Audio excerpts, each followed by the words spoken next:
ফেনীর বিলোনিয়া স্থলবন্দরের বয়স ১ বছর হলেও নানা সমস্যায় ঘিরে ধরেছে এটিকে। এই বন্দর দিয়ে ভারতে পণ্য রপ্তানি করে সরকার বিপুল পরিমাণ রাজস্ব পেলেও এখানে নেই প্রয়োজনীয় রাস্তাঘাট সহ অবকাঠামোগত সুবিধা। সেই সাথে রয়েছে পর্যাপ্ত লোকবলের অভাব। আর এ কারণে রপ্তানিমুখী বিভিন্ন পণ্য নিয়ে নিত্য দুর্ভোগে পড়ছেন ব্যবসায়ীরা। ফেনী প্রতিনিধি ওসমান হারুন মাহমুদের পাঠানো রিপোর্ট। ২০০৯ সালের ৪ অক্টোবর চালু হয় বিলোনিয়া স্থলবন্দর। এ বন্দর দিয়ে ইট, পাথর ও সিমেন্টের মতো পণ্য রপ্তানি করা হয় ভারতের ত্রিপুরায়।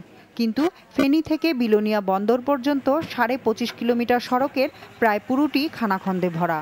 প্রয়োজনীয় অবকাঠামো, মালামাল রাখার স্টেশন ও শেড না থাকায় পণ্য লোড আনলোড করতে সমস্যায় পড়ছেন দুদেশের ব্যবসায়ীরা। এসব ছাড়াও রয়েছে দক্ষ জনবলের অভাব। এতে রপ্তানি ব্যাহত হওয়ার পাশাপাশি এই বন্দর ব্যবহারে আগ্রহ হারিয়ে ফেলছেন তারা। বাগা রাস্তা দিয়ে পরশুরামের থেকে বিলোনিয়া দিয়ে রাস্তা একবারে অতিরিক্ত খারাপ। আমাদের এই ১০ চাকা গাড়িও আইতে পারতেছি না। 0 পয়েন্ট, এখানে জায়গাই নেই। মালগুলা এখানে বালাই রাখছি, এটা আবার উঠতে আমাদের রিডাবল খরচ। তবে বন্দরের সড়কটির দ্রুত সংস্কারের উদ্যোগ নেওয়া হয়েছে বলে জানান সড়ক ও জনপদ বিভাগের কর্মকর্তা। লাস্টের যে ৩ কিলোমিটার আছে এই সড়কটির অবস্থা খুবই খারাপ। তো এই সড়কটির সংস্কারের জন্য এই অর্থ বছরেই আমরা কাজ হাতে নিয়েছি। তাছাড়া সম্পূর্ণ সড়কটি আরও আধুনিকভাবে করার জন্য পিএমপি আওতায় ওভারলে করার জন্য প্রক্রিয়া চলতেছে।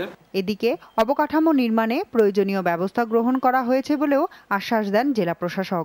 অন্য একটি জায়গা ৭ একরের মতো জায়গা তারা সিলেক্ট করে গেছে, পছন্দ করেছে।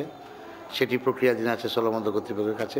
যত দ্রুত সম্ভব আমাদের কাছে তাদের রিকুইজিশন পাঠানোর পরে আমরা এই কাজটি এগিয়ে নিয়ে যাব। রপ্তানি বাড়ানোর পাশাপাশি এ অঞ্চলে কর্মসংস্থানের সুযোগ তৈরির জন্য বন্দরের বিভিন্ন সমস্যা সমাধানে সরকার প্রয়োজনীয় পদক্ষেপ নেবে, এমনটাই আশা ব্যবসায়ীদের।